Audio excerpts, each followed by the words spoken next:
Bu da elə alıb əlinə kitabların, başlayır kitablarını tərifləyir. Siz bir yazıcı olaraq necə düşünürsünüz? Bir yazıcı bir əsəri yazanda 3-5 nəfər oxucunun fikrini əsas götürməlidir, yoxsa cəmiyyəti nəzərdə götürməlidir? Nə elmi var, nə savadı var, nə biliyi var, heç kimi bəyənmir. Meyxanaçılardan Rüfət Nasosnu var. İctimai televiziyasında bir verilişə çıxdı. Orada suallara verdiyi cavablarla, öz fikirləri ilə çox rəğbət qazandı. Rüfət Nasosnu gəlsin, mənlə otursun, tarixdən söhbət eləsin də, bir-iki dənə qiymətini verim, tutaq ki, geçsin.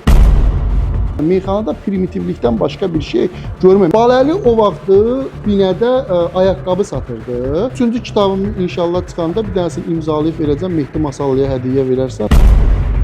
Vicdanını var dövlətə satanları, vəzifədən milyon əllə tutanları nə zaman ki stolundan qoparırsan, vəzifəsiz, şan şöhrətsiz bir aləmə aparırsan, həyatını çatdırırsan başa, ölüm. Bax, mən onda söyləyirəm, yaşa, ölüm. Hər vaxtınız xeyir, Sayın Media YouTube kanalına baxırsınız. Bu dəfə bu otaqda qonağım əlbəttə ki, sizlərin çoxsaylı istəyin nəzərə alaraq növbəti dəfə dəvət etdiyimiz bu otaqda ikinci dəfə qonaq olan dəyərli yazıcı, dəyərli dostum, qardaşım Mirhicab Abdullayevdir. Əlbəttə ki, siz Mirhicab Abdullayevin yaradıcılığı ilə çox yaxşı tanışsınız və bundan öncə olan verilişimizdən də tanıyırsınız və çoxsaylı şərhləri nəzərə alaraq yenidən dəvət etdik. Mirhicab bəy, xoş gördük. Necəsiz? Çox sağ olun Əbdül müəllim. Mən də özlərinin təşəkkürümü bildirirəm növbəti dəfə dəvət üçün. İnşallah inanıram ki, bugünkü verilişimiz də çox böyük səs soraq yayacaqdır. Bəli, İnşallah. Əvvəlki verilişimiz çox böyük səs-küy yaratdı. İnşallah. Çox böyük şərhlər gəldi və yenidən sizi dəvət etməyimizi istədilər. Siz də çox sağ olun ki, bugün dəvətimizi qəbul etdiniz. Çox sağ ol, təşəkkür edirəm və inanıram ki, bugünkü verilişimizdə çox gözəl bir veriliş olacaqdır və ən əsası izləyicilər çox məmnun qalacaqlar və ən əsası da nəsə öyrənəcəklər. Bəli, mən də buna inanıram. Artıq başlaya bilərikmi? Hazırsınız? Bəli, başlayalım. Hazır gəlmisiniz, düşünürəm. Bəli. Mirza bəy, ötən verilişimizdən olan səs-küyü əlbəttə ki, siz də bilirsiniz. Elə ona görə də heç mən sual vermək istəmirəm. Elə başlayaq sizin özünüzdən. Bugün mən istəyirəm ki, dünya ədəbiyyatının iki şah əsəri, Lev Tolstoyun Anna Karenina əsəri və Fyodor Dostoyevskinin Cinayət və Cəza əsərlərini hörmətli oxucularımız üçün, kitab sevərlər üçün şərh edim, izah edim. Birinci, ilk olaraq. Ondan sonra ikinci, sizin xüsusilə mənə tapşırdığınız bir mövzu, şeiriyyat mövzusudur ki, Azərbaycan şeiriyyatından sevdiyim gözəl şeirləri səsləndirəcəm. Üçüncü də ki, mən istəmirdim o mövzuya girəm, açığı. Prosto, yəni növbəti verilişimizdən sonra bəli, izləyicilərimizdən bəzi şərhlər var idi ki, o şərh bölməsində meyxana ilə bağlı bəzi suallar var idi və həm də məndən sonra da sizin qonağınız olmuş bir meyxanaçı vardı ki, Mehdi Masallı, özünü də salamlayırıq buradan. Onun da bir sözü vardı ki, onlara cavab verəcəyim. Deməli, əlimdə tutduğum əsər dahi Rus yazıçı Fyodor Dostoyevskinin Cinayət və Cəza əsəridir. Yəni, hörmətli oxucular, kitab sevərlər, izləyicilər yəqin ki, bilirlər ki, dünya ədəbiyyatının şah əsərlərinin adları sadalananda bu iki əsərin adları xüsusən yəni ön sıralarda olan iki əsərdir. Bu əsəri şərh etməyə mən öz qeydlərimi də götürmüşəm bu əsərlə bağlı. Mən birinci növbədə hər ikisi ilə bağlı bir fikri demək istəyirəm ki, ilk öncə olaraq oxucular bu kitabları oxuyarkən birinci növbədə bir növ özlərini psixoloji olaraq hazırlasınlar. Necə hazırlasınlar? Yeni insanlar, yəni oxucu kütləsi kitabda olan axıcılığı ön plana götürür. Axıcı olsun. Əsər mənim üçün axıcı olsun. Axıcı olmayanda bezib tullayırlar. Şəxsən mənim çox eşitdiyim olub ki, mən əsərləri oxudum, təsvirlər məni yordu, kitabı tulladım. Bunun da səbəbi var. Səbəbi nədir? Səbəbi odur ki, əvvəlki dövrlərdə, 1800-cü illərdə informasiya əldə etmək yox idi. İndiki kimi çox geniş deyildi. İnsanlar kitab oxuyaraq informasiya əldə edirdilər. Ancaq bugünkü dövrdə informasiya və yazıçılar da həmçinin kitablardan qonorar alırdılar. Yaxşı qonorar götürürdülər. Xeyir qalırdı onlara. Lev Tolstoy, Dostoyevski kitabdan xeyir götürüblər. Onlara nə qədər maddiyyat cəhətdən gəlir qazanıblar. İndiki zamanda kitabdan yəni gəlir götürməyə qoyaq bir kənara, heç danışılası mövzu deyil o mövzu. O mövzulara gələr. Hə, o mövzular heç danışılası mövzudur. İnsanlar da deyir axıcı olsun, bezib. Çünki o qədər əlində informasiya əldə etmək üçün mənbələr var ki, telefonlar icad olandan sonra və sosial şəbəkələr çıxandan sonra informasiya artıq çox qısa bir zamanda, bir dəqiqənin içində artıq 20 saniyə keçibdi ki, izləyici deyir ki, 20 saniyə ərzində mənə bu məlumatı çatdır. Bu da bir yazıcı üçün məncə mümkünsüz bir. Bəli, onlar ona görə də bu kitabları oxumağa çox şey göstərə bilmirlər. Bu o vaxtki zamanlarda amma 1800-cü insanlar istər-istəməz kitabı oxuyurdular. Bəli. Məcbur. Televiziya yox idi, televiziya yox idi, telefon yox idi, oturdular oxuyurdular. Bəli. Yazıcı da kitabın qalınlığına görə daha çox qonorar alırdı, yaxşı olmağına görə daha çox qonorar alırdı və yazıçılar orada müəyyən təsvirlər eləyirdilər, prototipləri bir növ xarici görkəmlərin, fəsilləri izah eləyirdilər, təsvirlər verirlər. Poetik şəkildə izahlar verirlər. Yazıcı da yorulmadan oturub onu oxuyurdu. Amma oxucu da onu otururdu, oxuyurdu. Oxucu da oturub onu oxuyurdu. Ancaq bugünkü zamanda oxucu onu istəmir. Deyir mənə konkret mıs-mıs deyincə Mustafanı denən. Mənə oturub burada şey danışma. Hə, yəni bunu demə mənə.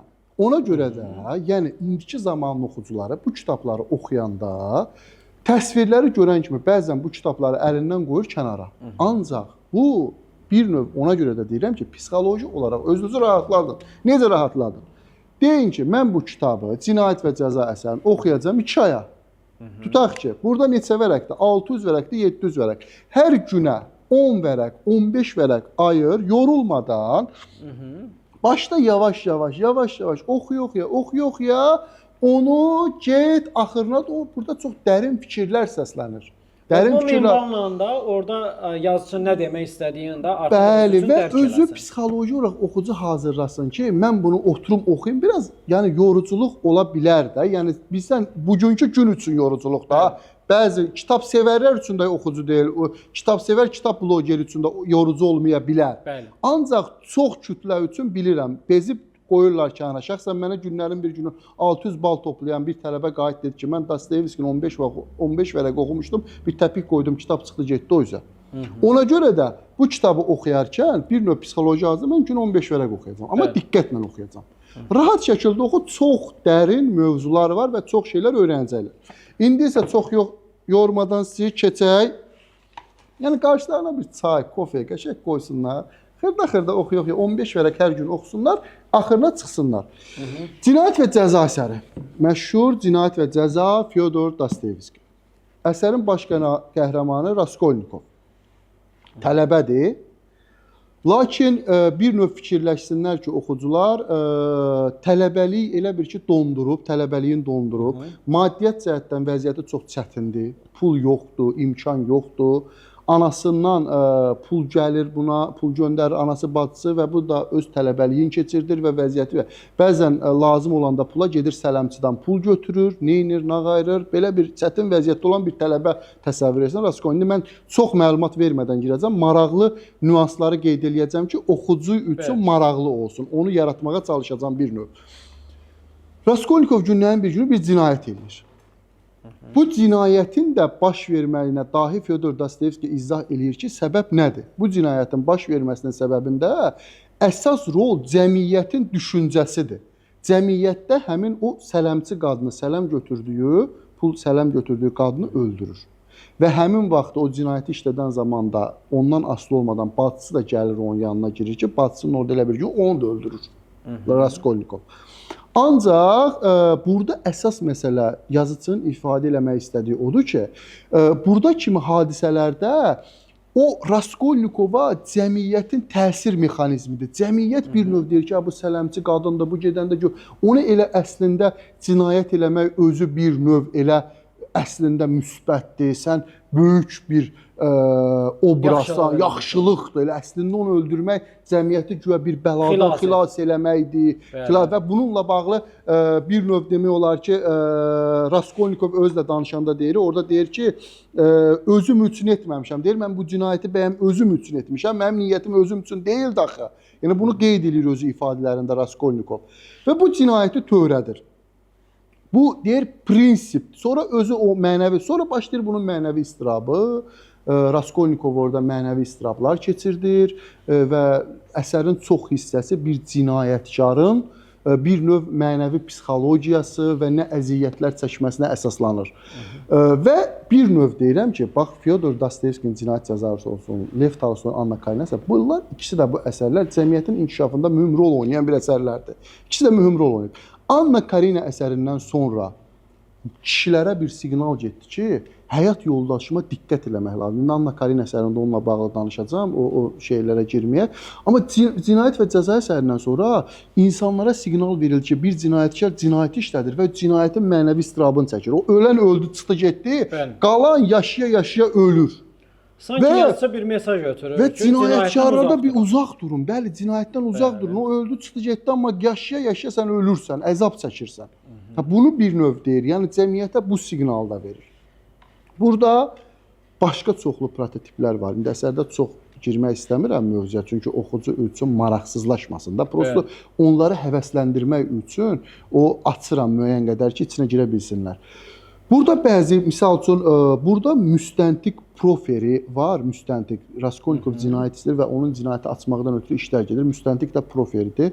O da bilir bir növ indi o Raskolnikovun o cinayəti işlədiyini, işlətməni. Orada çox mükəmməl danışıqlar gedir, diyaloqlar gedir o profili ilə Raskolnikov arasında.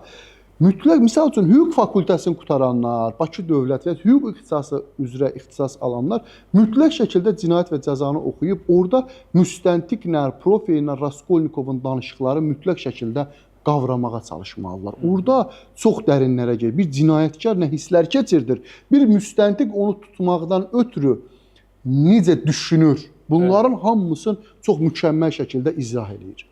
Ondan başqa bu əsərdə Svidrigaylov adlı bir prototip var ki, mükəmməl bir prototipdir. Onu necə yaradır, o prototipi necə, yəni Dostoyevski yaradır və onunla bağlı o axırda Svidrigaylov özünü öldürür ki, Raskolnikov əslində onu yəni belə gəzib dolaşan dünya aləm vecinə olmayan bir prototipdir.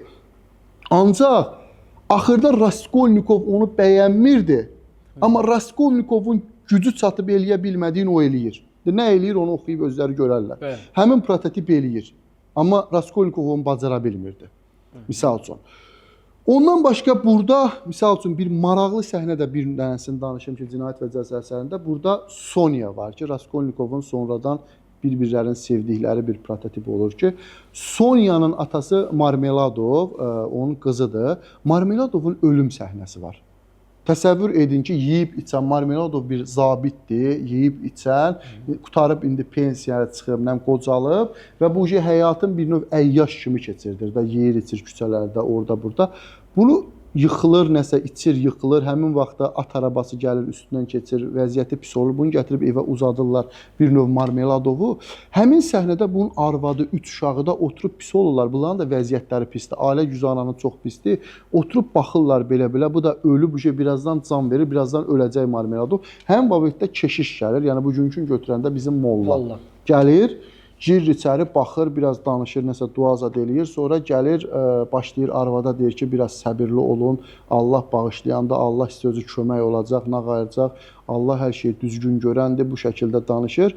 Arvadı qayıdır, orada deyir ki, Marmeladovun yoldaşı qayıdır, deyir ki,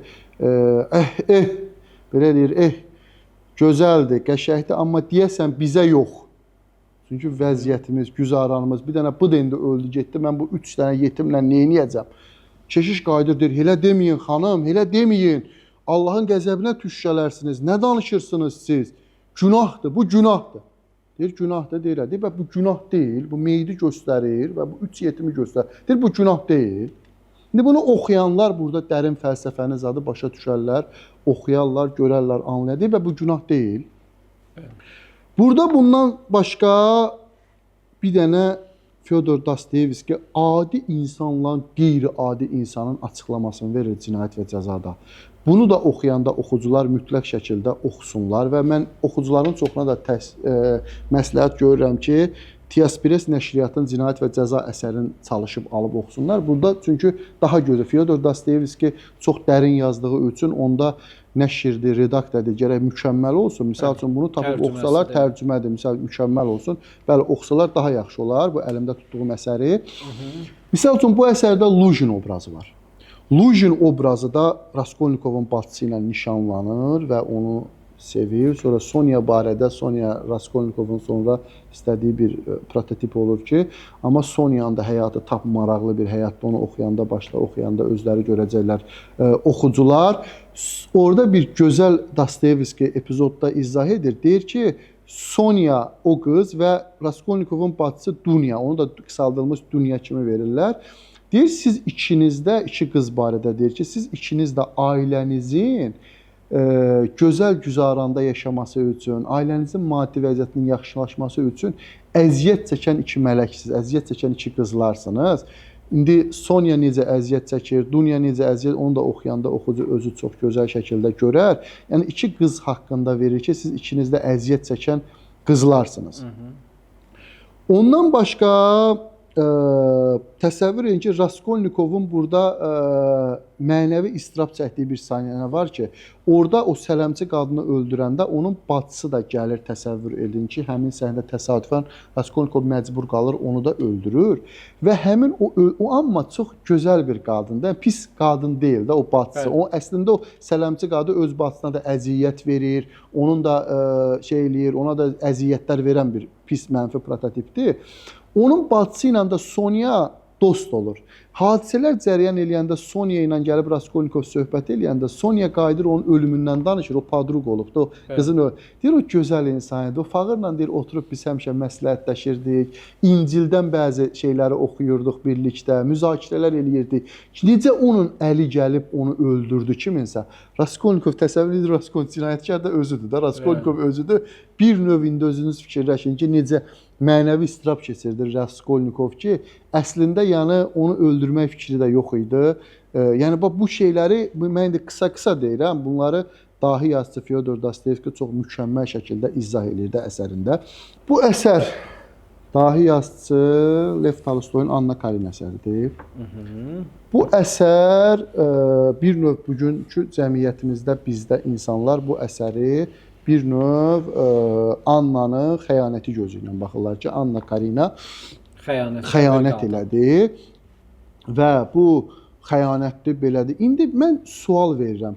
Sizcə Anna Karenina bir xəyanət elədi və buna görəmi Anna Karenina əsəri dünya ədəbiyyatının şah əsəridir?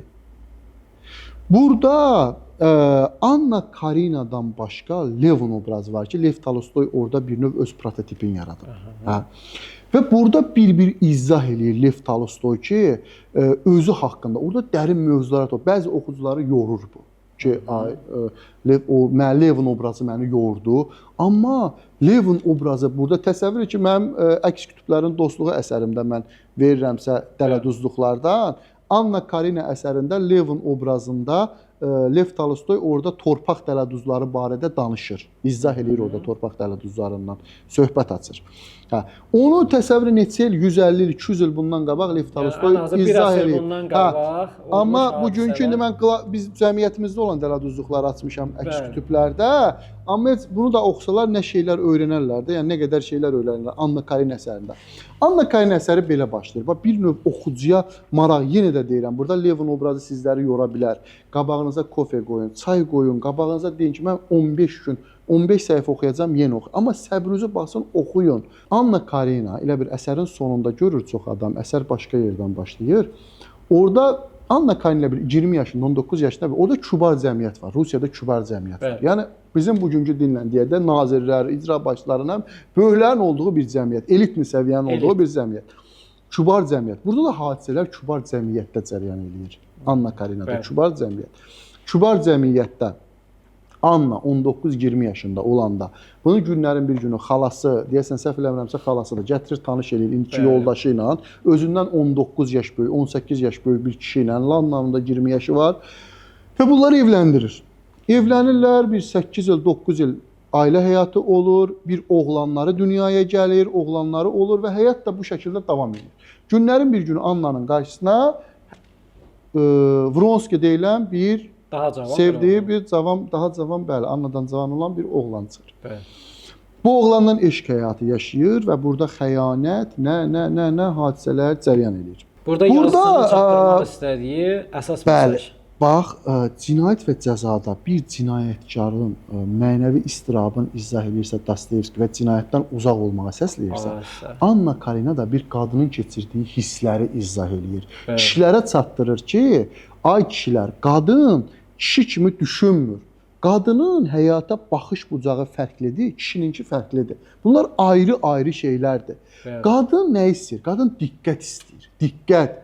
Deyir ki, Lev Tolstoy, yoldaşınıza diqqət eləyin. Qayğı göstərin. Qadın qulağı ilə sevər, kişi ürəyi ilə. Bəli, bəli, düppədüz buyurdunuz. Qadınlarınıza diqqət ayırın, onlara qayğı göstərin. Onlar görün, onları bir dinləyin, qulaq asın, qoy danışsın sizə, ürəyin boşaltsın. Onu çatdırmaq istəyir. İnsanlar başlayır xəyanət eləyib Anna. Burada Anna girir otağa, Annanın da mənəvi istirabını deyir, Levdə. Anna girir otağa, özü danışır divarla. Gör, axırda Bezirkasın özünü öldürür də Anna bir növ. Deyir, bəyəm mən səni sevməyə çalışmadım mı? Öz yoldaşı haqqında deyir ki, mən səni sevməyə çalışmadım mı? Mən istəmədim mi səni sevəm? Mən nə qədər, amma sən həmişə məni görməzliyə gəldin. Onun həyat yoldaşı da bir növ belə bir prototipdir ki, öz iş həyatı, qabağa getsin, nə bilim, kral, vəzirlər, bunların işlərin, dövlət işlərin, qubernatordur onun yoldaşı, vəzifəli bir şey. Amma çox mədəni adamdır onun yoldaşı. Arada yaş fərqi də var. Bir növ mənfi prototip kimi vermir. Onu tam fərqli bir prototip kimi verir. Biraz tam mənfi, alçaq bir obraz deyil Annanın yoldaşı. Fərqli, tam fərqli bir şeydə. O ancaq işin gözlüyür. Yəni bir növ elə prototiplər var. Yəni bugünkü cəmiyyətimizdə var. Bəlkə də hər hansısa bir dövlət məmurunun öz rəisi ilə həmin prototipdir. Bəlkə də ola bilər. Elə insanlar insanlardan da çoxdur elə. Ancaq işini düşünür, ancaq işi, vəzifəsi önə çıxsın. Mədəni adamdır, qətiyyən artıq əksiz söz deməz. İşə, evə və yuxarının onun üçün qoyduğu prinsiplər var ki, onları canlandırsın. Ondan qadına, bu Anna da deyir ki, sən mənə də mən də qalmışam da burada. Deyir, mən gördüm ki, Anna özü danışa deyir ki, mən gördüm ki, səndən sevgi görmürəm, mən başladım öz sevgimi öz oğluma verdim. Başladım oğlumu sevməyə. Mən neyim ki, günlərin bir günü bu Vronski çıxdı qarşıma və mənim hisslərimi çünki mənim hisslərimdə boşluq var idi. O boşluğu gəldi, o götürdü, doldurdu. Burada psixologiya var, fəlsəfə var. Bunu analiz eləməyə, bunu düşünmək lazımdır. Anna xəyanət elədi. Xəyanət bəşər tarixi yarandığı tarixdən bu günə kimi olub və bundan sonra da olacaq da. Xəyanət nə vaxt bəyəm olmayıb. Həmişə olub və bundan sonra da hər zaman olacaqdır.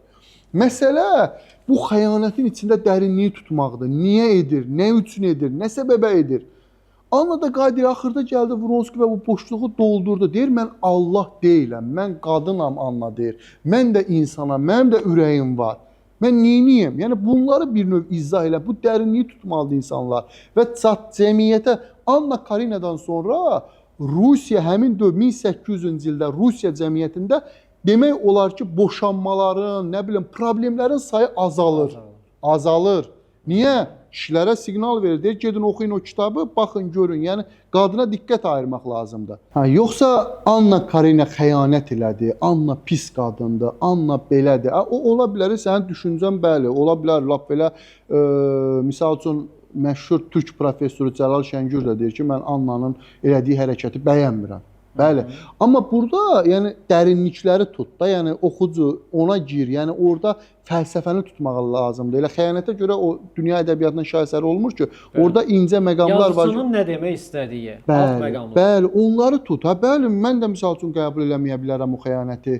Ancaq orada nə demək istəyir odur. Anna oturur o ən Yəni axır niyə xəyanət elədi? Onu tapmaq Bəli, lazımdır. əsərin sonuna doğru misal üçün, əsərin sonuna doğru Anna çəkdiyi istirablar barədə oturur, o sonra Vronski ilə gedir, gəzir, onunla yaşayır. Yaşaya-yaşaya oturur, fikirləşir, başlayır oğlu qoydu ora, oğlu qaldı ərinin yanında, oğlum fikirləşdi, keçildiyi gözəl dəqiqələrlə buna cəmiyyətin baxışı nə? Və orada bir gözəl söz deyir Lev Tolstoy, deyir, Anna məhəbbət adlandırdığı şeyi nifrətlə xatırladı. Gör, bütün bunların hamısı necə ustalıqla izah eləyir də, oradakı budur. Bunların hamısı, hamısını başa düşmək lazımdır, analiz eləmək lazımdır və bu əsərdə mütləq şəkildə, yəni oxumağı məsləhət görürəm və yenə də deyirəm ki, səbirlə, təmkinlə, axıcılıq ola bilər. Levin obrazı Anna'dan daha çox Levin obrazda, Anna Karinada və orada Lev Tolstoy öz prototipini yaradıb. Yenə də deyirəm, onunla bağlı da çox şəxsən əsər Anna'nın ölümü ilə qurtarmır, Levin obrazı ilə qurtarır. Levin öz ailə həyatı, nə bunları izah edir. Bir də mən Anna Karenina bağlı təzəlikcən Instagram səhifəsində deyəsən qabağıma bir xanımdır. O xanım şərh vermişdi Anna Karenina əsəri ilə bağlı və axırda Lev Tolstoy ilə danışır. Axırda bir çox belə Lev Tolstoy haqqında bir belə artıq bir kəlmə ifadə edir. Mən o ifadəni burada səsləndirmək istəmirəm. Yəni heç yaraşdırmıram ki, yəni bugünkü qadın azadlığı, bir qadının hisslər keçirtməsi, bunların hamısında Lev Tolstoyun da nə boyda əziyyəti olub. Yəni bir balaca əziyyəti var da Lev Tolstoyun. Evet. Siz o Lev Tolstoya o sözü deməklə, yəni nəyə nail olmaq istəyir? Deyir ki, Lev Tolstoy Lev Tolstoy orada yoldaşın da burada Çeti prototipi öz yoldaşın bir növ canlandırır. Lev Tolstoy öləndən sonra ölməmişdən qabaq vəsiyyət edir ki, mənimlə bağlı qonorarlarımı yoldaşım almasın da dövlətə iyan eləyirəm.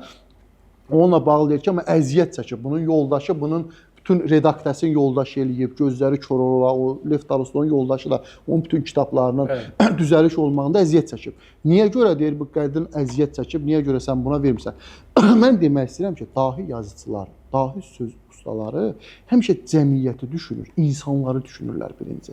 Onlar istəyirlər ki, bu ölüb gedəndən sonra da onun əsərləri rahatlıqla satılsın. Orada maddiyyat, o yaşasın, ölənlərin rəhmətli, orada yaşasın.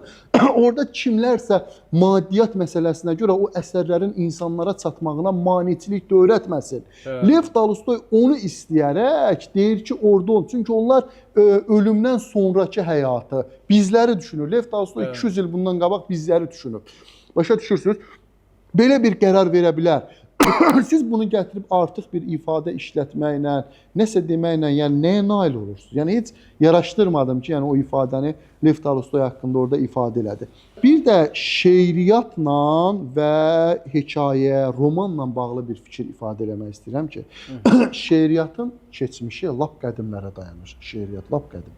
Şeiriyyat olub, zaman keçdikcə, cəmiyyət inkişaf elədikcə insanlar görürlər ki, şeiriyyat inkişaf eləmiş cəmiyyətdə müəyyən qədər cavab verə bilmir. Proseslərə çox cavab verə bilmir. Çünki dərinliyə girmək lazımdır. Sən şeirlə, romanda mən otururam qəşəng şəkildə ruçka vərəqlə girirəm. Dostoyevski Cinayət və Cəzada girir qəşəng dərinliyə. Müstəntiq profili ilə Raskolnikov. Amma şeirlə nə dərəcədə girən var, girən şairlərimiz var, səsləndirəcək, ifadəsini deyəcək, gözəl indi şeirlər səsləndirəcək növbət mərhələdə. Amma romanda daha rahatdır. Ona görə hekayə, povest, digər janrlar çıxır ortalığa. Ona görə də bir romanda, bir kitabda ancaq bədilin üstündə dayanmaq düzgün bir yanaşma deyil. Bədili şeiriyyatın üzərində dayana bilərsən. Roman, povesti, hekayədir. Bunlarda əsas məqsəd dərinlikdir, insanlara siqnaldır. Bunlar üzərində yanaşmaq lazımdır. Bəli, romanda ara sözdə istifadə edə bilərsən. Rahatlıqla. Siz istəsək də, istəməsək də, bəziləri deyir, istəsək də, istəməsəz də müəyyən ara sözlər bizim leksikonumuza daxil olub.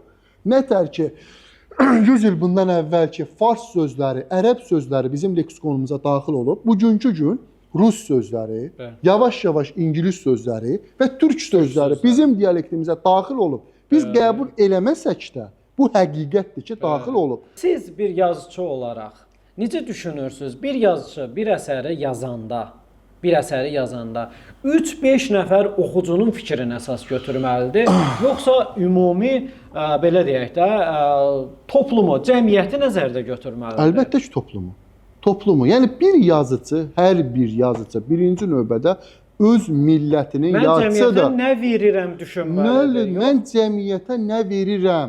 Cəmiyyətə də və güclü yazıcı onu çox gözəl analiz eləyir. Cəmiyyətin çox gözəl analiz eləyir. Baxır, görür və yüksək səviyyədə də öz fikirlərini yazır, kitablarında deyir. Lev Tolstoy birinci növbədə, Fyodor Dostoyevski birinci Rus cəmiyyətinin yazıcısıdır. Bəli. Ondan sonra Viktor Hugo birinci Fransız cəmiyyətinin yazıcısıdır. Razıyam. Fransız xalqı üçün yazıb. Ondan sonra bəzi güclü kitab oxucuları qayıdır, deyirlər ki, mən Dostoyevskini rusca oxumuşam. Düz də deyir. Onun əsas orijinalı rusca. Deyir, mən Viktor Hugo'nu fransız dilində oxumuşam. Kimsə deyir də, bəli, o həqiqətən də böyük bir şey. Çünki istər-istəməz tərcümədə bir 10% də olsa nəsə şey itir. Hər bir millətin, hər bir cəmiyyətin özünə uyğunlaşdırılır. Bir də bax kitablarla bağlı bir nüansı da xüsusi qeyd eləmək istəyirəm ki, bildirirlər təkrarçılıq var idi, təkrar belə oldu, kitablarda misal üçün onu təkrar. Bax misal üçün Dostoyevski Axmaq əsərində rusca idiot deyirlər. Deyir ki, anlaya bilməsi üçün öncə qəlbi olması gərəkir. Öncə ürəyi olması gərəkir. Viktor Hugo Səfirlərdə deyir ki, o dəhşət bir məhəbbətlə sevə bilməzdi. Çünki qəlbi yox idi. Hardasa aşağı-yuxarı bir-birinə oxşuyurmu? Düzdür. Yəni bu yazıcı, yəni ikisi də güclü yazıcıdırlarsa, bunların fikirləri aşağı-yuxarı, üst-üstə düşə bilər. Və yazıcı da insandır. Yazıcı robot deyil, beton deyil. Nə bilim, Excel proqramı deyil ki, funksiya verəsən, ona dəqiq olsun. Bu insandır. Bu da fikirlər ola bilər ki, üst-üstə düşsün, hardasa təkrara yol versin. Ola bilər. Misal üçün, Səməd Vurğun məşhur Vaqif dramında qeyd eləyir ki, aldada bilməmiş dünyanın varı bir məslək eşqi ilə yaşayanları. Onu Komsomol poemasında da qeyd eləyir. İki yerdə də qeyd edib. Aldada bilməmiş dünyanın varı bir məslək eşqi ilə yaşayanları. Mən ellər bağında azad bir quşam, mənsibə şöhrətə satılmamışam. Onu Vaqifdə deyir. Onun da deyir ki, aldada bilməmiş dünyanın varı bir məslək eşqi ilə yaşayanları, sonra arxasını dəyişdirir. Yəni hər bir yazıcının yaradıcılığına baxsanız, orada təkrara görə bilərsiniz. Burada durub, ay bu təkrardır, burada məni yordu. Sizi, yəni biz, misal üçün, mənim iki əsərimdə bu əsərlərlə müqayisədə axıcıdır. Çünki mən bu əsərləri bugünkü oxucunun istək arzusuna uyğun olaraq özünüz də oxumusunuz. Birinci cildə oxumusunuz, Kənan Vahiddə oxumusunuz. Görürsün, axıcıdır da. Yəni, axıcı yazıram. Mən də o təsvirləri verə bilərəm, amma onu oxumayacaq. Gedib TikToka girəcəklər, başlayacaqlar, meyxanaya qulaq asacaqlar. TikTokda kitabı tullayacaqlar o yüzden. Deyirəm ki, axıcı yazıram ki, Mustafanı deyirəm, mıs-mıs eləmirəm, oxuyun, kitab oxuyun. Anna Karinada bir dənə də prototip var ki, Anna Karinanın qardaşıdır, Stepan Arkadiç. Orada misal üçün da bir gözəl Stepan Arkadiç bir növ gəzəyən prototipdir. Yəni arvadına xəyanət edir. Əsər də elə başlayır ki, qulluqçuya xəyanət eləməyi ilə başlayır əsər. Anna Karina əsərinin öz qulluqçuna xəyanət eləyir və arvadı ilə arası dəyir. Anna da Peterburqdan durur Moskovaya gəlir ki, qardaşı ilə arvadının arasını düzəltsin. Əsər belə başlayır, Anna Karina əsəri. Burada Stepan Arkadici izah eləyir çox gözəl. Gəzəyəndir, nədir, belədir, amma ailəsini də düşünür. Arvadı, ailəsi də. Onunla bağlı bir gözəl fikir deyir. Deyir, bu adamlar arvadlarla sadiq qalmırlar. Sadiq qalmırlar. Lakin ailə ocaqları və arvadları onlar üçün çox müqəddəsdir. Yəni bizim cəmiyyətimizdə kişilərin bir 70%-də yəni oturan bir şeydir də. Yəni hamısı demək olar ki, bəli, gəzirlər də, bunu deyirlər, amma ailə ocaqları, yəni arvadları onlar üçün müqəddəsdir. Onu Anna Karinada, Annanın qardaşının timsalında qeyd eləyir və Anna Karinanla bağlı bir dənə də sonuncu nüansı qeyd edim, onunla sözümü bitirmək istəyirəm ki, orada Dolly obraz var ki, Stepan Arkadiç var, Annanın qardaşının arvadı.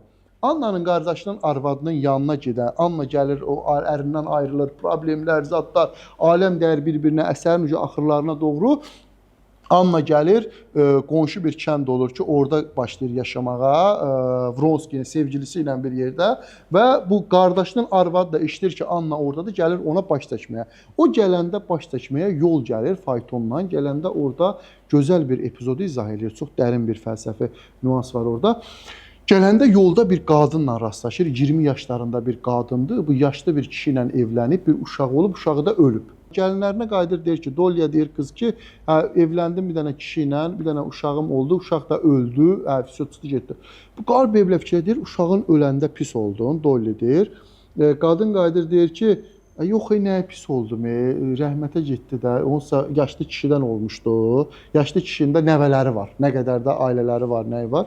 Burada qayıdır, bu birinci pis olur. Dolly bunun bu qadının sözündən bir qadının uşağı olur, pis olur. Yəni bunun vecinə deyir, bu nə alçaq, nə belə pis insandır, İdibar uşağın ölümünə pis olmur. Sonra gəlir faytonla gedir. Faytonla gedə-gedə fikirləşir. Mənim 4-5 dənə uşağım var. Uşağım olandan adı nədir? Ancaq əziyyət, uşaq özünüz görürsüz də, uşağı böyüt, boya başa çat, sabah universitetə girdi, universitetin dalıyca get, əskərliyə girdi, əskəri o zat. Mən şəxsən neçə yaşım var, 2 dənə uşağım var. Bugünkü gündə atamla anam gəlirlər yenə də nə lazımdır, nə eləyim, nə qayırım, bunu eləyim, ona. Yəni bugün bu yaşında yenə mənə də gəlib soruşurlar. Yəni bizdə elə bir cəmiyyətdə belədir də. Dolly bütün bunları fikirləşib görür ki, deyir o qadının söylədiyi acı sözlərin içində hardasa bir həqiqət yatırdı. Hardasa bir həqiqət yatırdı. Bax, bunu xüsusi qeyd eləyir orada Lev Tolstoy. Yəni, bu epizodları xırda, yavaş-yavaş bütün oxucular oxusunlar. Dünya ədəbiyyatının 2 şah əsəridir. Cinayət və Cəza, Anna Karina. İnşallah növbəti yəqin ki, qismət olanda başqa bir dünya ədəbiyyatının şah əsərini sizlər üçün yəqin ki, şərh edərəm. Dünya ədəbiyyatından burada yekunlaşırıq və bizim növbəti hissə belə deyək, başlayır ki, şeiriyyat. Çünki əvvəlki verilişimizdə də bir neçə şeiriniz olmuşdu ki, yəni çox bəyənilmişdi və bizdən istəklər də o oldu ki, yenidən siz bir neçə şeirlər deyəsiz. Çünki ən çox burada bizim izləyicilərimizin sizin dediyiniz şeirlərdə onun izahın açmağınızı çox bəyənmişdilər bizim izləyicilər və bununla bağlı mən sizdən xahiş elədim ki, yenidən bir neçə şeir müraciət eləyək və bir neçə şeir hazırlayasınız. Başlayaqmı? Başlayaq. Başlayaq. Mən şeirləri səsləndirən zaman hər zaman seçirəm ki, gözəl, ən dərin mövzular olan şeirlərə baxsınlar, oxucular da onları görsünlər və yeni, əsasla məqsədim yeni şairliyə başlayan, şair olmaq istəyənlər də niyə olmur ki, hər hansısa bugünkü gün gənc bir şairimiz ola bilər ki, Səməd Vurğun səviyyədə, Bəxtiyar Vahabzadə səviyyədə bir şair oldu. Gələcəkdə İnşallah olsun. İnşallah olsun. Niyə də olmasın? Yəni hər bir insan. Onlar da görsünlər ki, əsl gözəl şeirlər hansılardır? Şeir necə olur? Şeir nə cür olur? Onları çalışıram, seçirəm ki, o şeirlərdən bəhrələnsinlər və öz yaradıcılığına çalışsınlar, mükəmməl şeirlər versinlər. Bəli. Mənim ən sevdiyim şeirlərdən biri, misal üçün, mənə desələr, top 10-luqda ən sevdiyiniz şeirlər hansılardır? Mən, misal üçün, top 10-luğa saldığım şeirlərdən biri Səməd Vurğunun, Azərbaycan xalq şairi Səməd Vurğunun Şairinə tez qocaldın sən şeiridir. Misal üçün, orada gör necə gözəl sözlərə toxunur hörmətli xalq şair, rəhmətli xalq şairimiz, Allah rəhmət eləsin. Deyir ki, nemətdirsə gözəl şeir, şair olan qəm də yeyir. Ömür keçir bu adətlə, uğurlu bir saadətlə, görən mənə nədir deyir saçlarına düşən bu dən. Şairinə tez qocaldın sən. Dünən mənə öz əlində gül gətirən bir gəlin də, gözlərində min bir sual, heykəl kimi dayandı lal, o bəxtəvər gözəlin də mən oxudum gözlərindən. Şairinə tez qocaldın sən. Ovçuluğa meyl saldım, gecə-gündüz çöldə qaldım. Dağ başından enib düzə, bir ox kimi süzə-süzə, neçə ceyran nişan aldım. Cavab gəldi güllələrdən. Şairinə tez qocaldın sən. Bəzən uca, bəzən asta, ötür sazın minsim üstə. Andı yalan, eşqi yalan, dostluğu da rüşvət olan, ürək yıxan bir iblis də, bizə vari deyir ərdən. Şairinə tez qocaldın sən. Saç ağardı, ancaq ürək, alovludur əvvəlki tək. Saç ağardı, ancaq nə qəm, əlimdədir hələ qələm. Bilirəm ki, deməyəcək. bir sevgilim, bir də vətən, şairinə tez qazaldın sən. Çox gözəl şeirdir. Mənim də çox bəyəndiyim şeirdir. Yaxşı ki bunu seçmisiniz. Bəli, bu yəni Azərbaycan ədəbiyyatının gözəl şeirlərindən biridir. O misralardan özüm də gündəlik həyatda tez-tez istifadə eləyirəm. Hə, misal üçün bax, bir də cəmiyyətdə olan insanlar var ki, bəzən ancaq fəaliyyətlərin tənqid üzərində qururlar. Misal üçün heç kimi bəyənmirlər, heç kimi ola bilər. Yox, burada bir nüans da var. Biri var tənqidçi. Bunun işi, peşəsi tənqidçidir. Bəli. Firidun bəy Köçərli olub, Cəfəri Xəndan olub və ondan sonra da misal üçün bugünkü gündə gənclərdən tənqidçi peşəsini özünə seçən adamlar ola bilər ki, amma tənqidçinin də savadı olmalıdır, biliyi olmalıdır, elmi olmalıdır. Tənqidi elə eləməlidir ki, oturmalıdır, yerinə oturmalıdır. Dostluğunda yazdığınız kimi, hansı peşə ilə məşğul olursan ol, mütləq şəkildə savad, bilik olmalıdır. Bəli, savad, bilik olmalıdır. Və o işin mükəmməli olasan. O işin mükəmməli olmalıdır və tənqidçinin savadı olmaqla mütləq şəkildə olmalıdır, biliyi olmalıdır, tənqidi gözəl eləməlidir. Düzgün. Amma bu tənqidçilər tənqid peşəsini seçib, bu olmalıdır, tənqidçi olmalıdır. Cəfər Xəndan Səməd Vurğunu o qədər tənqid edir ki, əslində dost idilər. Səməd Vurğun bezmişdi onun əlindən. Adamlarda var ki, nə elmi var, nə savadı var, nə biliyi var, heç kimi bəyənmir. Qayıdır, o belə. Boş insanlar. Ancaq fikir bildirir. Mən şəxsən əks qütblərin dostluğu əsəri çıxana kimi mən fikir zad bildirməmişəm. Yəni yaşım 38 yaşım olub, 38 yaşım olub. Mən heç vaxt kütləvi informasiya vasitəsilə bildirmişəm, qorxa-qorxa. Yəni demişəm mən kiməm? Özümə sual verirəm. Mən kiməm? İndi amma 2 kitabın müəllifiyəm. İnşallah 3-cü kitab da yoldadır. Yaxın zamanda oktyabr ayında, inşallah sentyabr ayında yəqin ki işıq üzü görəcək. Yəni yazıçı kimi özümü müəyyən qədər göstərirəm və kim də sən kimsən deyəndə deyirəm ki, oxu, gör mən hansı düşüncədə, hansı təfəkkürdə olan bir insanam. Baxa bilər. O insanlarla bağlı boş-boş fikir. Bəxtiyar Vahabzadənin bir gözəl şeiri var o insanlara. Deyir ki, Babək soy kökü ilə bizdən deyilmiş. Xətayı İslamı ikiyə bölmüş. Fətəli Allahsız Vaqif baz idi, filankəs azacıq qumarbaz idi. Gecəli gündüzlü hadi dəm idi, o əyyaş, bu fərsiz, o bicam idi. Biri qərəzkardır, biri xəsisdir, o bundan yaxşıdır, bu ondan pisdir. Natavan belə idi, Həcər elə idi, böyüklər önündə o bir kölə idi. Rəhmət demirik ancaq bir kərə, milləti yaşadan rəhmətlilərə. Bir deyən yoxmudur, pəki sən kimsən? Danış bu millətə, nə gətirmisən? Sən böhtan atdığın o böyüklərin 100%-i qədər nə iş görmüsən? Bəli, insan gərək birinci özü düşünsün ki, mən kiməm, nə iş görmüşəm? Bəli. Siz də fikrinizin əvvəlində qeyd elədiniz. Bəli. Ondan sonra kiminsə haqqında nəsə deyə bilər. Ondan sonra? Yəni, hər kəsin fikri azaddır, hər kəs azaddır, nəsə deyə bilər. Sadəcə olaraq, yenə deyirəm, düzgün, qərəzsiz şəkildə deyilən fikir və düzgün deyilən fikir yerinə oturar. Bəli. Yoxsa mən çıxım söz xatirinə nəsə deyim. Elmi yox, savadı yox, bu heç nəyi bəyənmir. Onu bəyənmir, özünə bax, özü bir kitab oxumayıb. Elementar sual ver, bilməyəcək. Ancaq bəyənmir. Bu belə oturur Putinlə, Rəcəb Tayyip Ərdoğanla Vladimir Putinin siyasətini şərh eləyir, amma bir kitab oxumayıb. Bəli, razıyam. Başa düşürsünüz, bu düz gəlmir. Bax, yenə də deyirəm, şeiriyyatda elə şair ola bilər ki, qısa bir şeir yazar. Amma qısa şeirin içində dərin fəlsəfə ifadə edir. Bəli. Azərbaycanın rəhmətli şairlərindən bir də Sabir Sarvandır ki, bilmirəm, çox adam bəlkə də adını eşidir, amma Sabir Sarvan da müəyyən qədər tanınmış bir şairdir, kitabları var. Onun bir gözəl sözü var, şeiri var. 3 misranın içinə həyatı yerləşdirir. Bir cavanlıq dövrü, bax sənin cavanlıq dövrün, gənclərlə bağlı, gənclik dövrü, xəyallarla, arzularla yaşayırsan, dünya aləm vecvə deyil, gəncsən. Orta yaş, biraz kamilləşmirsən, həyata biraz başqa cür baxırsan, qorxu ilə, ümidlə, zadla. Bir də qocalıq dövrü. Onların hərəsin bir misraya yeri, 3 dənə misra.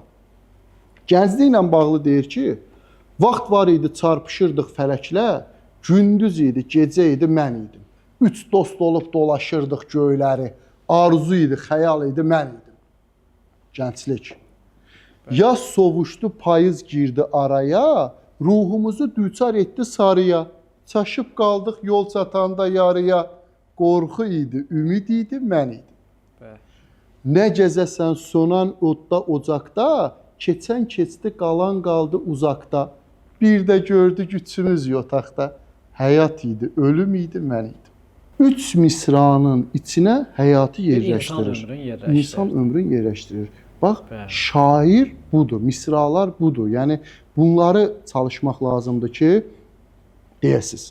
Mirza bəy, keçən verilişimizdə dediyiniz şeirlərdən biri də ata və oğul şeiri oldu ki, bu da çox bəyənildi və bir də ki, ana şeirini demişdiniz.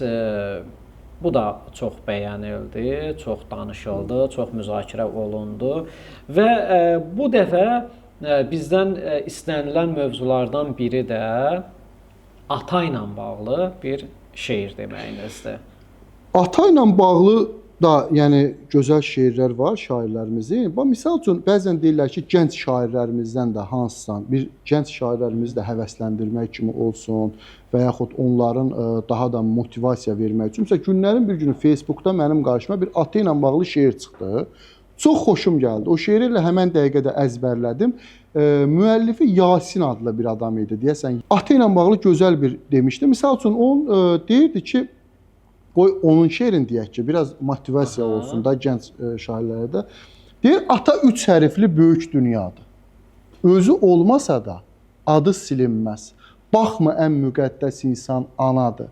Atasız bir uşaq yarana bilməz. Ata övladının qolunda qüvvət, yolunda nur kimi saçan çıraqdır. Bir ata nə qədər gücsüz olsa da, övladın gözündə ən böyük dağdır. Ata müqəddəsdir, ata zirvədir. Övlad bu zirvəyə ələnən qardır. Qırışmış əllərdə, ağarmış saçda gör neçə illərin zəhməti vardır. Aldın hər bir şeyin ən yaxşısını, qoymadın kimsədən geridə qalaq. Bağışda ayata, qurban olum, ağarmış saçının səbəbkarıyam. Tanrıdan başqası əbədi deyil. Bir ömür ağılda saxlayın bunu. Əyilməz polad da əyilər demək, atam qocaldıqca anladım bunu. Bax, misal üçün, gözəl ata barədə fikirlərin ifadə eləyir. Çox gözəl. Yəni, gözəl şeirlərdir. Orada məsələn 2-3 dənə misra var ki, o misralar çox xoşuma gəlir ki, deyir, ata nə qədər zəif olsa da övladın gözündən böyük dağdır. Elə şeirlərdən, şeiriyyatdan danışdıq. Bu yaxınlarda da çox dəyərli bir şairimizi, dəyərli bir yazıcımızı itirdik. Nəriman Həsənzadəni. Allah rəhmət eləsin deyə, yeri behişt olsun inşallah. Amma bizim ədəbiyyatımızda da çox böyük və dəyərli iz buraxdı getdi Nəriman Həsənzadə. Gözəl şeirləri var ki, mənim də bəyəndiyim, çox bəyəndiyim şeirləri var. Bilirəm ki, sizin də mən onun hardasa bir 10 il, bəlkə də 10 il qabaq o Nərdifan şeirini mən xoşlamışdım. O vaxt elə bəyənmişdim. Yəni ən məşhur şeiridir demək olar. O şeiri mən o vaxtdan bilirdim. İndi də misal üçün səslənir. Bəlkə bir eşidək sizdən. Yəni çox gözəl izah edir. Bax misal deyir ki, bu dünya nərdivandır. Şeirə belə başlayır və hər bir şair nəyəsə bənzədə bilər dünyanı, insanı, qızı, qadını, prototipi və onun da açıqlamasını verməlidir. Nəriman Həsənzadə dünyanı nərdivana bənzəyir. Bu dünya nərdivandır. Qalxanda mehribandır. Enəndə nə yamandır. Görüşdük pillələrdə, yolun yarısında biz. O qalxırdı bu dəmdə, mən enirdim xəbərsiz. Onu arzularına qaldırırdı nərdivan. Məni xatirələrə endirirdi bu zaman. Birimiz gün çıxana, birimiz gün batana. Qalxa bilməzdim daha. Nə o güc, nə o taqət. O da enə bilməzdi. Haqlı, haqsız vermişdi öz hökmünü təbiət. Gərək ya düşməyəydi bu görüş heç araya. Ya o əvvəl gələydi, ya mən sonra dünyaya. Nəriman Həsənzadənin bir şeiri də var ki, mən çox bəyənirəm. Bu şeiri istəyirəm ki, mən də deyəm. Buyurun. Çox mənalı şeirdir. İndi mən biraz müəyyən məqamlarda ola bilər ki, baxın. Deyir ki, elə dayanırsan, elə baxırsan. Elə bil qarşında quru bir daşa. İpək saçlarını bir vaxt oxşayan elə bil hardasa mən olmamışam. Səni dostlarımla, tanışlarımla mən tanış edərdim nə vaxtsa bir-bir. İndi özgələri yad ehtiramla deyirlər tanış ol. Nə qəribədir. Yuxuda görərdin nə vaxtsa hərdəm, yolumu gözlərdin yollardan uzaq. Mən sənin yuxundan çıxıb gəlmişəm. Bu da bir yuxudur. Gəl tanış olaq. Qoluna girərdim. Bu yadındadır. Gedərdik yolumuz, arzumuz şərik. Qolum qollarının lap yanındadır. Toxunsa biz indi üzr istəyirik. Hayan da oldumsa səhər ya axşam. Aradın sən məni, gördün sən məni. İndi gözlərinin qabağındayam. Hayan da dayanım ki, görəsən sən məni. Hayan da dayanım ki, görəsən sən məni. Çox gözəl misralardır. Gözəl misralardır. Mənim də çox xoşuma gəldi o şeiri. O şeiri inşallah. Bu şeiri mən çox bəyənirəm. Yəni Nərdivan şeirini də çox bəyənirəm. Allah rəhmət eləsin. Sağ olun. Şeiriyyatla bağlı 2 dənə indi mükəmməl xoşladığım həyat və ölümə aid olan şeirlərdir. Yəni bir növ 2 sevdiyim ən mükəmməl şeirdir ki, deməli bunların biri 1948-ci ildə Azərbaycanın məşhur musiqişünası, dramaturqu, bəstəkarı, SSR xalq artisti Üzeyir Hacıbəyov rəhmətə gedir 1948-ci ildə. Üzeyir Hacıbəyov yəni Azərbaycan musiqi adı gələndə nə bilim birinci, ikinci və ən yuxarı pillələrdə olan bir adamdır ki, yəni dahi bir musiqişünasımızdır. Üzeyir Hacıbəyov rəhmətə gedəndə onun yaxın dostlarından biri Səməd Vurğun olur ki, Səməd Vurğun deyir onun şanına yaraşan şəkildə onun ölümünə nəsə iltifat etməliyəm, onun ölümü üçün. Və gəlir qələmi alır əlinə nə yazır? Üzeyir Hacıbəyovun ölümü münasibətilə Səməd Vurğun. Deyir, bir qocaman qartalın qanadları dayandı. O bir daha qıy vurub dağlardan keçməyəcək. Dünya öz yerindədir, yenə səhər açıldı. O vətən dağlarının suyundan içməyəcək. Ah, o bir də göz açıb görməyəcək aləmi. Dostlar ilə bir daha gəlməyəcək üz-üzə. Sustu onun rübabı. Sındı qurşun qələmi. Yeni nəğmələr qoşmayacaq o bizə.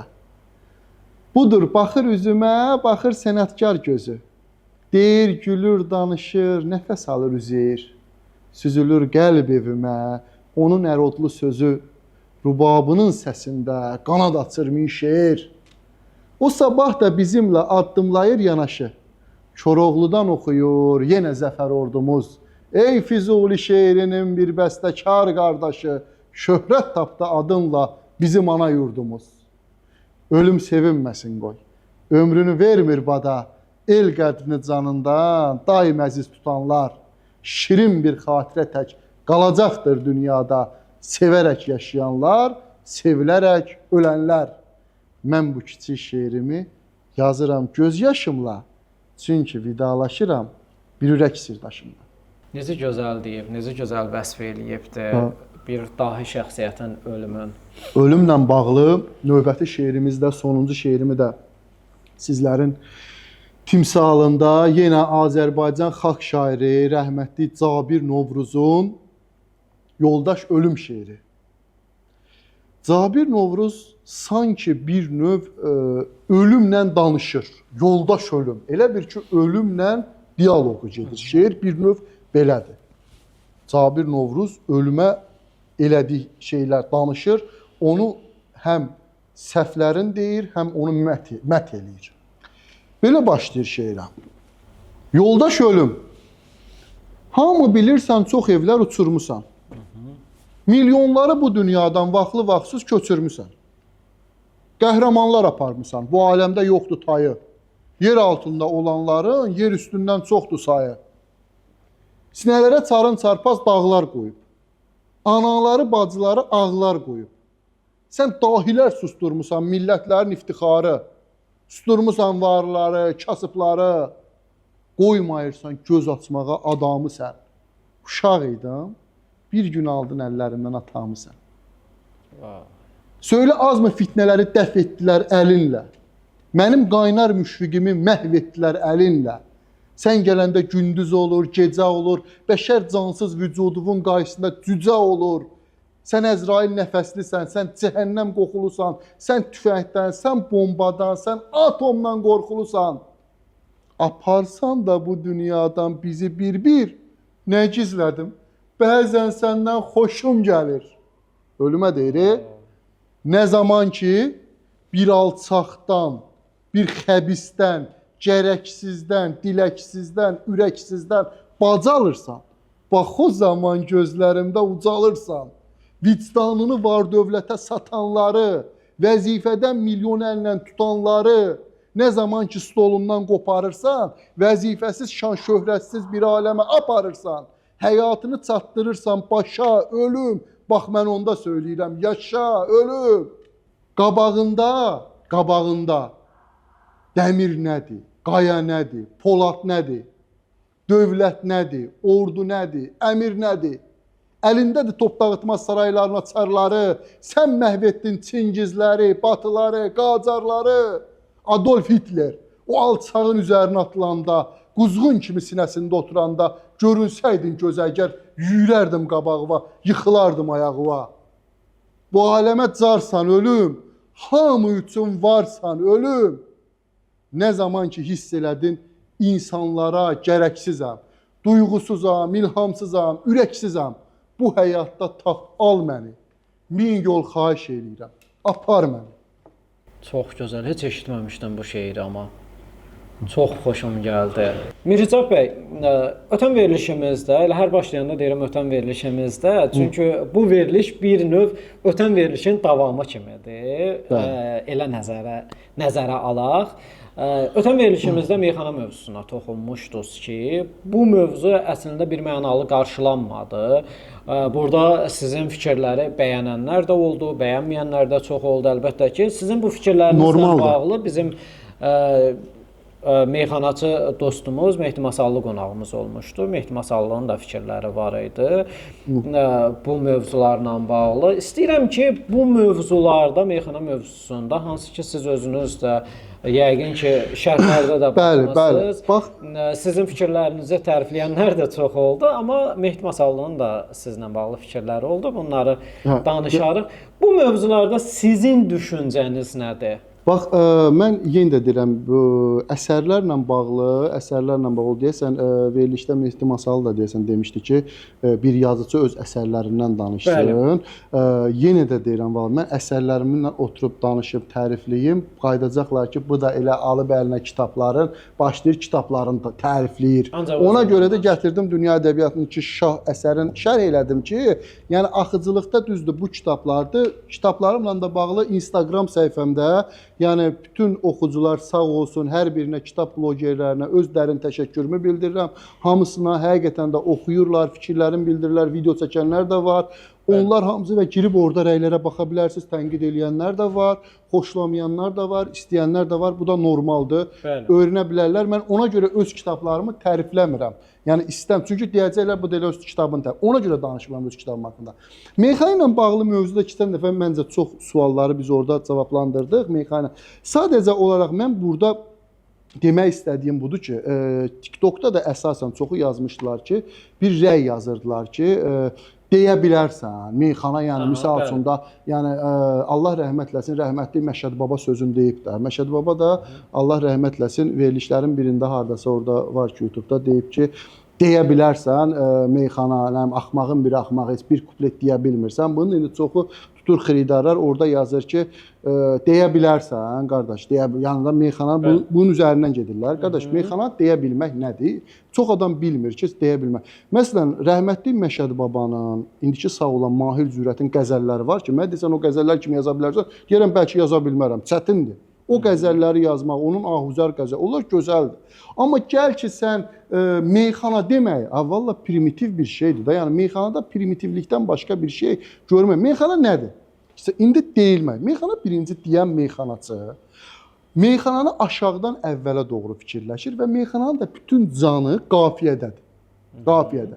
Üçüncü, dördüncü misralarda fikri deyir. Bax, bir meyxana götürək, meyxana üzərindən gedək. Primitiv bir meyxana, istəyirsiniz siz deyin, nə bilim, ağla qutaran axırı, alla, arla, irlə, arla qutaran bir qafiyə deyək. Misal üçün, özümdən də primitiv qafiyədir. Özümdən savayı qoçaq görmürəm. Misal üçün, qafiyəni ataq. Biz hazırlaşmamışıq, ani gəlir deyirik. Özümdən savayı qoçaq görmürəm. Tutaq ki, axırına həmişə feil atırlar, ya sifət atırlar, heç onlar bilmirlər feillə, sifəti elə görüblər deyən elə deyirlər də.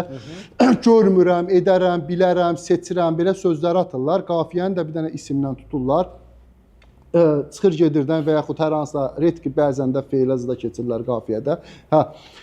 Tuturlar, özümdən savayı qoçaq görmürəm, özümdən başqa bir qoçaq görmürəm. Tutaq ki, qafiyə bir də qoçaqdır da, qafiyə tutaq ki, qoçaq. İndi burada meyxana deyən avtomatik beynində ağla qutaran sözləri fikirləşir. Ağ, dağ, yağ, bağ, cağ, sağ. Bunları fikirləşdi, bu sözləri fikirləşdi. Qanacaq. Misal üçün dəyişirik, ikimiz meyxanaçıda dəyişirik. Qanacaq, sən mənə təhqir eləm. Bunların dəyişməndən çox şeydir də, qarşındayın elə bir ki, bir növ alçaldasan da. Qanacaq, tutaq ki, qanacaqla deyə bilər. Üçüncü misra, dördüncü misranın sualı olur. Üçüncü misrada sualı verirsən, dörddə fikri ifadə eləyirsən, birlə ikində pusula yatırsan. Meyxana budur. Birlə ikində pusula yatırlar, çıxır ki, savadlı meyxanaçı olanda birlə ikini də bəzən qəşəng fikir ifadə, onu da gözəldir, savadlı meyxanaçı olanda. Amma çoxu elə, misal üçün, birlə ikini də pusula yatır, çıxır gedir. Deyir, misal üçün, üçdə deyə bilərsən ki, Miri, səni düz 10 ildir tanıyıram, üçü deyirsən. Ancaq səndə mən qanacaq görmürəm. Özümdən savayı qoçaq görmürəm. Tutaq ki, tanıyıram sözünə uyğunda birlə ikini atırsan. Misal üçün, dostlarımı arada bir sınayıram, bəzi dediyi fikirləri qınayıram, Miri, səni düz 10 ildir tanıyıram, ancaq səndə mən qanacaq görmürəm. Özümdən savayı qoçaq görmürəm. Всё, meyxana, yəni 3 ilə 4də fikri tut, dağ görmürəm. Dağı görmürəm, amma uyğunlaşdırmanızda bunun üçün bir balaca başı işlətməlisən, deməlisən. Başqa bir qafiyə götürək. Məsələn, dəyişmə qafiyəsi olsun, başqa söz, nə bilim, səndənsə bir həftə becər yaxşıdır. Tutaq ki, səndənsə bir həftə becər yaxşıdır. Qafiyədə deyişlər. Burada ərlə gedir də qafiyə. Ərlə qutaran sözləri tez meyxanaçı fikirləşir. Dönər, kəmər, kəsər, nə bilim, tər, şər, getdi, əsər. Misal üçün, mən yazçıyam, mənlə deyişirsən. Qayıdıb mənə deyə bilərsən ki, sən yazdığın 10 romandan aymiri, Tolstoydan balaca əsər yaxşıdır. Misal üçün, səndənsə bir həftə becər yaxşıdır. Miriyə də uyğun deyə bilərsən, meyxananın məndə olubdur sirri, meyxanada məndən olmusan geri. Sən yazdığın 10 kitabdan aymiri, Tolstoydan balaca əsər yaxşıdır. Всё. Səndənsə bir həftə becər yaxşıdır. Yəni meyxana budur da, 3də deyir, 4-ü də cavabın deyir. İndi siz mənə deyə bilərsiniz ki, bu fikirləri tez-tez deyirlər, saat 6-dan gecə 10-a kimi tap-batap deyirlər bunlar. 200 dənə, 100 dənə bir toyda fikir deyir. Bunu deyə bilərsən, bu sualı verə bilərsən mənə. Burada canım gözlərim, hörmətli xiridarlar olsun. Vərdiş deyilən bir sahə var. Vərdiş nədir? Ömrü boyu üzə bilməyən bir adamı, su görməyən, apar at suya boğulacaq. Düzdür. Evet. Ancaq ona qolçaqları ver, üzgüçülük müəllimi yavaş-yavaş öyrənir, salto vuracaq üzdə. Buzun üstündə sürüşə gedək bir dəqiqə sürüşə bilərsən buzun üstündə. Yıxılacaq. Mən də təpə üstə gedəcəm. Amma o görsən necə fırlanır, barmağın üstündə fırlanır. Bəli. Çünki vərdiş eləyib, onun üçün adi bir şeydir, adi. Misal üçün, qardaş kameraman burada bunları quraşdırdı, elədi, bizi çəkir, o nəzarət edir onlara, düzdür. Mənə desən onları ilə eləməyəm, mənə çətin gəlir o. Çünki mən onu eləməmişəm. Amma mənim işimi də gəl sənə göstərim, sənə çətin gələcək. Qayanın üstündə dağ keçiləri gəzirlər. Görsən bu qayanın üstündə. Onu sən adi bizim keçini apara at ora görəsən təpə üstə getdi. Amma müəyyən dövr anadan olanda o keçilərin arasında olsa, öyrənsə, onun üçün adiləşir. Hər bir şey müəyyən dövrdən sonra adiləşir. Bəli, razıyam bundan. Meyxanaçılar da gözlərini açıb deyə, onlar üçün o meyxana adiləşir. O sürüşən adam üçün o sürüşmək adidir.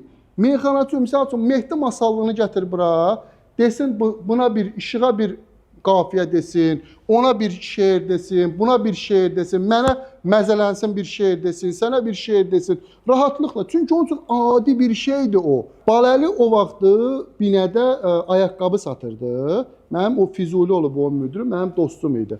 Füzuli deyir ki, Baləli gəlib səhər açmalı idi, deyir, mağazini deyir, gəlib açmalı idi. Baləli gəlib deyir, açmadı. Deyir, mağazini gəlib açmırdı. Mən gəlirdim, bu nədir? Baləli biraz gec gəlirdi, gözü zadı, yuxu tökülüb. Ay Baləli, haradasan sən?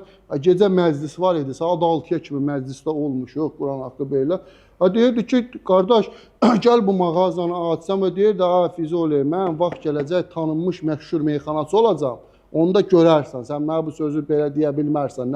Həqiqətən də getdi oldu. Necə oldu? Bütün günü yuxusuz oturdu, dedi, o ki, vərdişə çevrildi o. Misal üçün, sənlə biz qabağımıza məqsəd qoyaq, hər gün, gündə 2-3 saat bir otağa girək kabinetdə başlayaq deyək. Deyək, bir müddətdən sonra adiləşəcək. Ki, başlayacaq deməyə.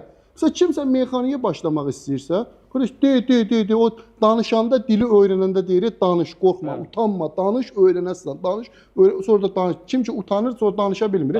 Meyxana da odur ki, denən, qorxmaya, bir pis deyəsən, 2-3, yavaş adiləşdi, çıxdı, getdi o yüzden də. Başqa nə ola bilər orada? Yəni, indi sizin fikirlərinizdən belə çıxır ki, meyxana sənəti adi bir sənətdir. Yəni, sadəcə vərdişlə bu sənətə yiyələnmək olur.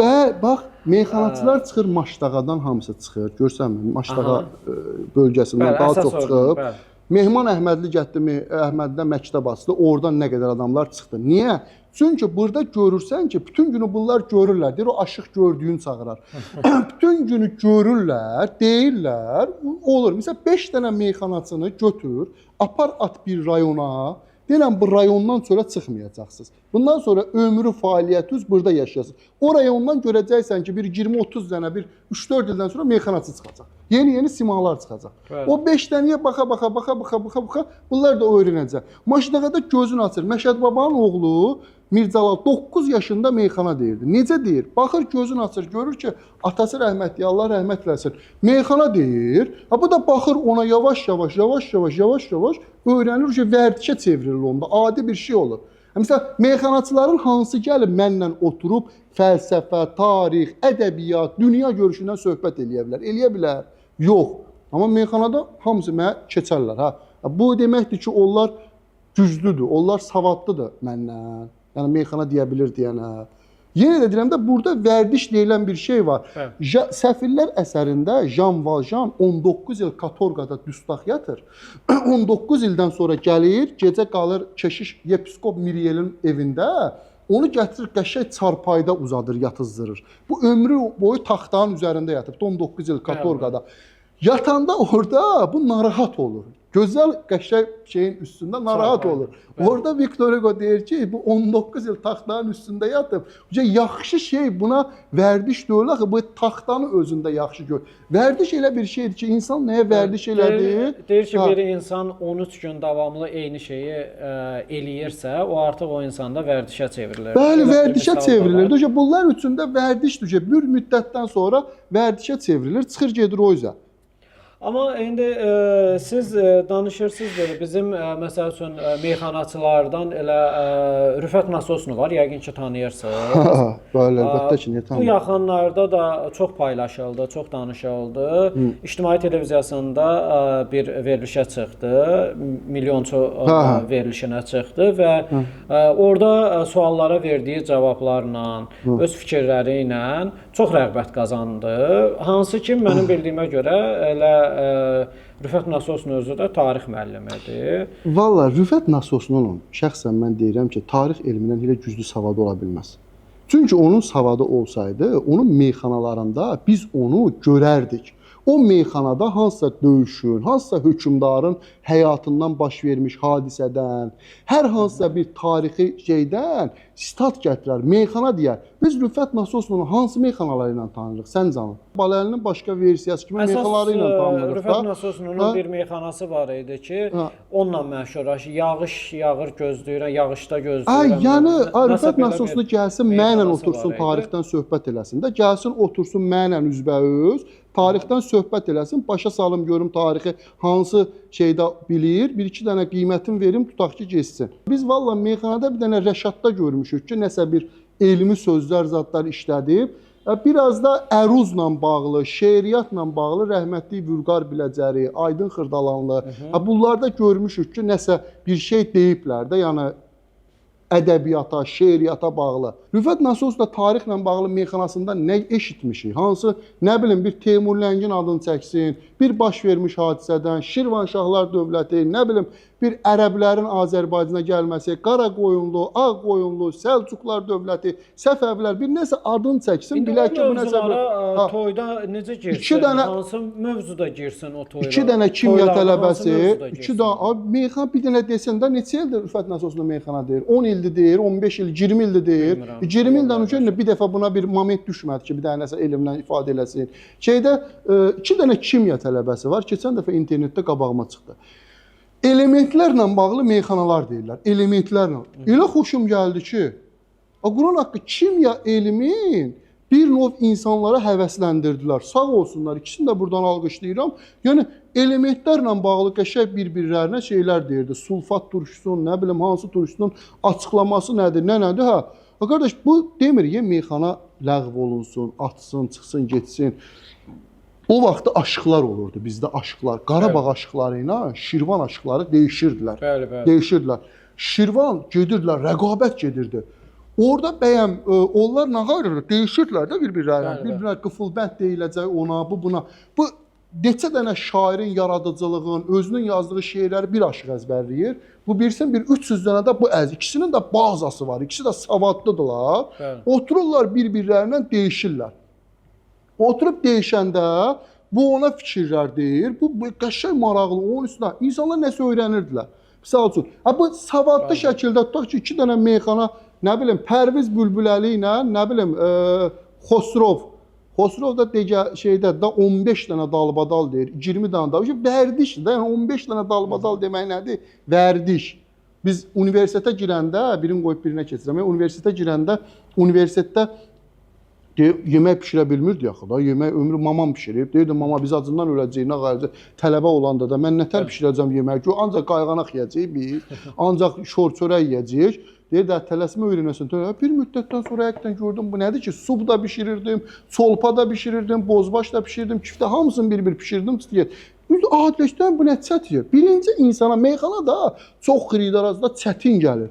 Ta ki, onu deməyə başlayıb deyənəz kimi. Dedikdən sonra bir dənə də məclis yığılın bir 3-4 nəfər deyir. Xosrov 15 dənə dalbadal deyir. Magiz talba bunu deyir, onu deyir, onu. O nədir ki? Vərdişdir də qardaş. Yaxşı, bu yazıçılar ümumiyyətlə meyxananı niyə qəbul etmək istəmirlər? Ən çox verilən suallardan biri bax budur. Valla yenə də deyirəm ki, mən meyxana ilə valla bizim bir problemimiz yoxdur. Yəni yazıçılarla meyxanaçıların arasında nə problem var? Bax, meyxanaçılar savadlı meyxanaçılar olsun.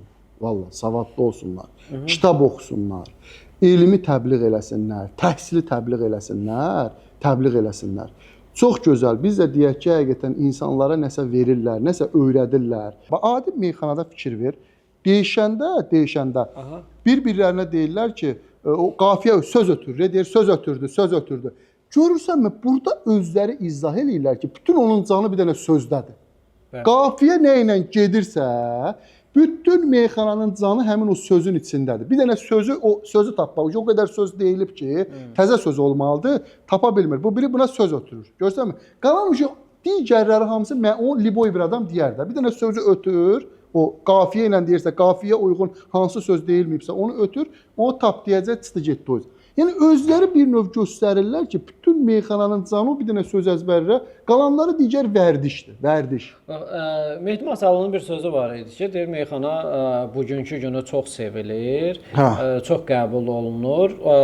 Bu baxımdan da və reklamı da çox güclüdür deyə yazıçılar və digər insanlar da kim reklam tutmaq istəyirsə, kim biraz məşhurlaşmaq istəyirsə, meyxana mövzusuna girir və meyxanaçılara söz atır. Bilir ki, bu 100% məşhurlaşacaqdır. Həqiqətən də mi belədir? Valla biz nətər məşhurluq. Yəni siz bir yazıcı olaraq, sizin də meyxana ilə bağlı fikirləriniz çoxdur. Yəni bir yazıcı olaraq siz məşhurlaşmaq üçünmü meyxana mövzusunda danışırsınız? Yəni Bilirsiniz sizin nə, buna bax, ehtiyacınız varmı? Məşhurluq birinci növbədə istedadla, düzdür, məşhurluq deməyək də, yəni bir insanın həqiqətən də müəyyən yerə çatmağı istedadla bağlıdır. Hə. Meyxana ilə bağlı 10 dənə adam fikir söyləyə bilər. Hansı qəşəng söz deyirsə, yerinə oturursa, onu deyəcəklər ki, bəli, halal olsun, bu yaxşı deyir. Düzdürmü? Oturan söz olsun da yerinə. Yoxsa bir söz yerinə otur, sən bir dənəsi gəlsin küçədən 10 dənə söz desin, boş mənasız. Mən dediyim fikirlər həqiqətən də yəni vallah bilmirəm, mənə elə gəlir. Bəlkə də səhv də varsa desinlər, yəni nəyi səhv deyirəmsə fikirlərimi bildirərlər. Həqiqətən də görürsən ki, bunlardır. Onun meyxanaya ilişməklə bir şey yoxdur axı. Meyxanaya nə ilişir? Mən onsuz da meyxana yox idi indiyənə kimi mənim bəyəm şey eləmirdim, işlərim getmirdi və yaxud nə bilim öz həyatımı yaşamırdım, öz həyatıma necə oldu davam eləmirdim.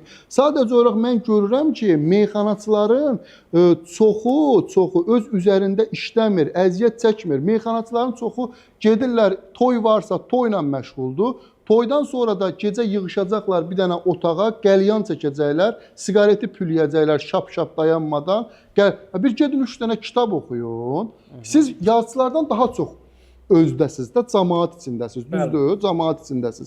Hə?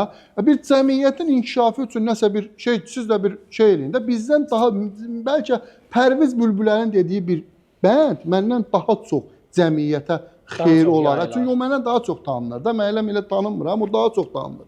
O bir fikir səsləndirsə daha cəmiyyətin xeyrinə olar. Məndən çox tanındığı üçün. Mehdi Masallı keçən dəfə verilişdə olanda misal üçün deyirdi ki, Allah rəhmət eləsin, rəhmətli Ağasəlim Çıldaq şöhrət ordeni alıb. Ay Mehdi, elə deyin, siz də alanda şöhrət ordeni. Biz deyirik, siz də alanda şöhrət ordeni. Biz nə deyirik? Deyirik ki, qardaş, savadlı, bir gözəl misralar deyin, yoxsa bayatı, jargon, bir-birin, nə bilim, neynəmək, ifadə eləmək, ağır söz demək, bu nə olur? Gənclər sizdən nə öyrənir? Hə, sizin bu qədər meyxanadan danışmaqda fikriniz və məqsədiniz belə başa düşdüm ki, budur ki, yəni meyxanaçılara demək istəyirsiniz ki, yəni deyin meyxana gözəl sənətdir, amma qardaş, əyləncə üçün gedirəm də, mən də vallahi savadlı şəkildə deyin, gözəl elə bir ifadələr deyin ki, Nizami Gəncəvidən orada gözəl ifadələr səsləndirin. Bu bir-birlərin ifadələrlə sıxmaqdır, nə bilim, təhqir eləməkdir. Bunu yığışdırın, çıxsın, geçsin o üzə. Bu təhqir nəyə lazımdır ki? Mənim 3-cü kitabım inşallah çıxanda bir dənəsini imzalayıb verəcəm, Mehdi Masallıya hədiyyə verərsən ona. Meyxanaçı yaza bilər, elə bir kitab tutaq ki, yaza bilər meyxanaçı. Sizin əsərlərdən söz düşmüşəm. Biraz da sizin əsərlərdən danışaq. Çox yazıldı ki, Mirzəcəf bəy öz əsərlərindən danışmır, düzdür. Əvvəlki fikrinizdə dediniz ki, mən istəmirəm özümü tərifləyim. Amma sizin əsərlər də artıq 2 dənə əsərin müəllifisiniz və əsərləriniz də çox satıldı, danışıldı. Bu saatda mən də görürəm ki, paylaşılır. Mən də oxudum sizin əsərləri və mən çəkilişdən öncə də sizə dedim ki, sizi artıq bəlkə də bir ildən çoxdur tanıyıram, amma mən Əks Qütblərin Dostluğu əsərini oxuyandan sonra Mirzəcəf Abdullayev kimdir deyə tanıdım. Yəni bu da bir növ əsərin gücündən, əsərin qüvvəsindən irəli gəldi ki, Mirzəcəf Abdullayevin fikirlərin, düşüncələrini mən gördüm bu əsərdə. Və bu əsərlə bağlı, elə Əks Qütblərin Dostluğu əsəri ilə bağlı mən bir mövzu haqqında danışmaq istəyirəm. Yəni bu əsər ən çox orada belə deyək də, oxuyanlar bilir, oxumayanlar üçün də deyim ki, dələduzluqla bağlı əsas onun üzərində qurulubdur da.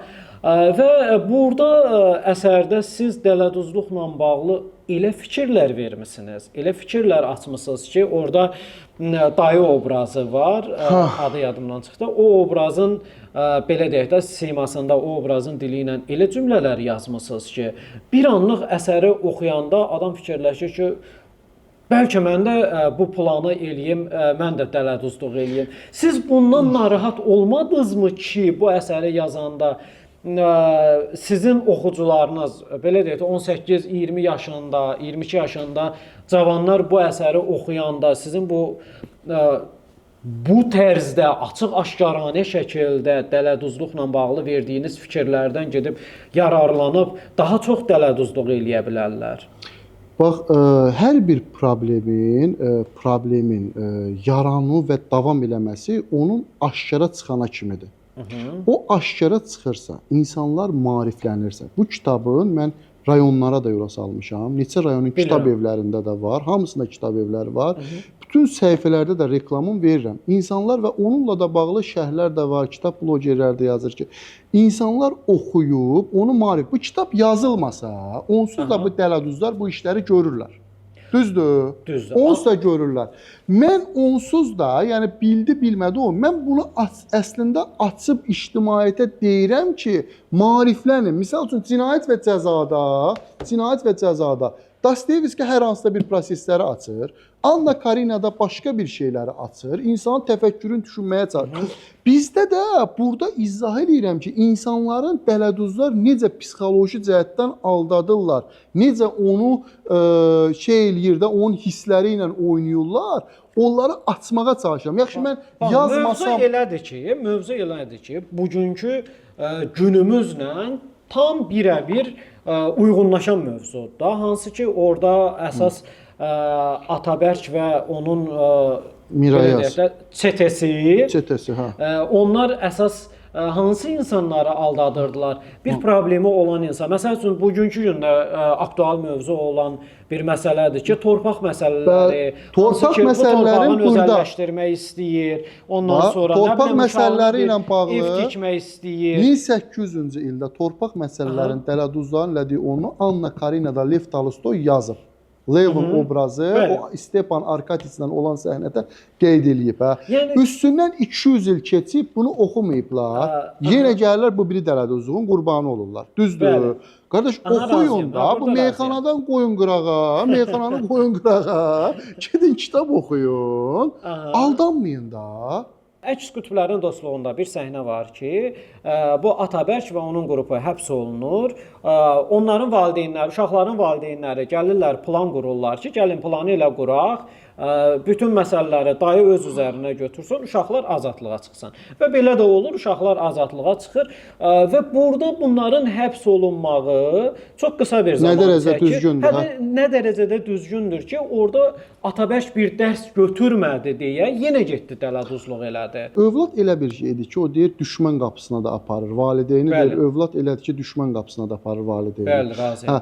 Yəni orada da istərsəməz o valideynlər gəlirlər və oğlanları, övladlarıdır, universitet tələbələrdilər və bunlar mütləq olmalıdırlar da, bunların gələcəyini düşünürlər. Yəni ki, orada valideynlər düşünür onların gələcəyini. Orada bütün vəkil də, həm hüquq mühafizə orqanının müstəntiqləri də olsun, onlar da bu uşaqların gələcəyini fikirləşirlər ki, bunlar universitet tələbələrdirlər, bunların həyatları, gələcək həyatları zədələnməsin, yəni pis olmasın, bunların gələcəyi. Ona görə onlara bir növ yaxşılıq göstərir, orada şans verilir, bir növ göstərilir ki, bir də əlbəttə ki, o müəyyən şikayətçilərin şeyləri ödəndikdən sonra, şikayətçilər razı salındıqdan sonra qanunverici çərçivəsində onlara şans verirlər ki, yəni bu gəncdir də, valideynləri də gəlib. O Səfirlər əsərində Victor Hugo nəyi izah eləyir ki, yəni bir katorqa dustağı olan Jean Valjean necə dəyişilir, necə də onu yepiskop bir dənə keşiş elədiyi yaxşılıqlarından necə dəyişir. Yəni burada da bir növ bunlara bir şans verir ki, dəyişilsin. Yəni bunu izah eləməyə çalışdım. Əks qütblərin dostluğunda digər bir obraz var, Mirayaz obrazı. Hansı ki, nəyi qeyd eləmək istəyirəm? Orada müəyyən hadisələr vermisən ki, bir oxucu olaraq məni yordu. Hansı ki, onların o ilk universitet həyatında küçə davalarını vermisən, bu məni yordu. Yəni orada bir yazıcı olaraq sən o səhnəni niyə salmışdın? Məqsəd nə idi?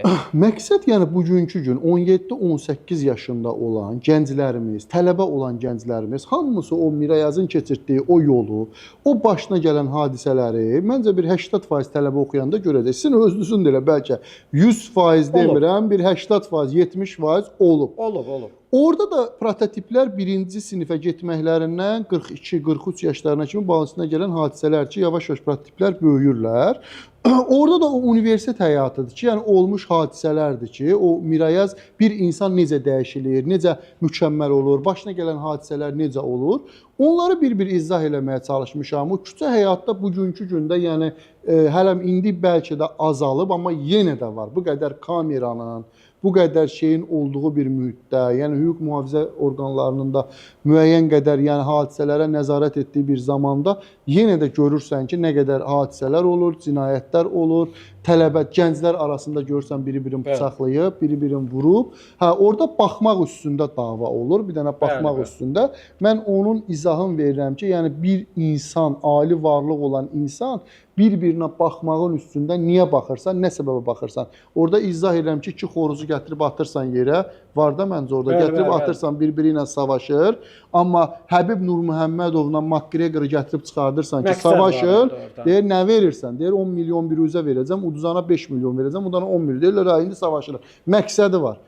İki xoruz, amma məqsəd yoxdur, heyvandır. İnsan da məqsədsiz şəkildə bir-birinə baxmağın üstündə bir-birinin qanın tökür ki, sən nə qədər metrolarda baxır bir-bir cavan oğlanlardır, sən mənə baxırsan, hə, nə olub, nəyə baxırsan?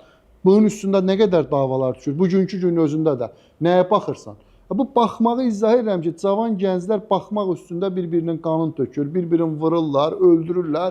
Niyə baxırsan? Gəlin qısa olaraq çox dərinliyə girməyəcəm, çox suallar verməyəcəm. Ümumi olaraq mən deyim ki, Əks Qütblərin əsəri mən çox bəyəndim.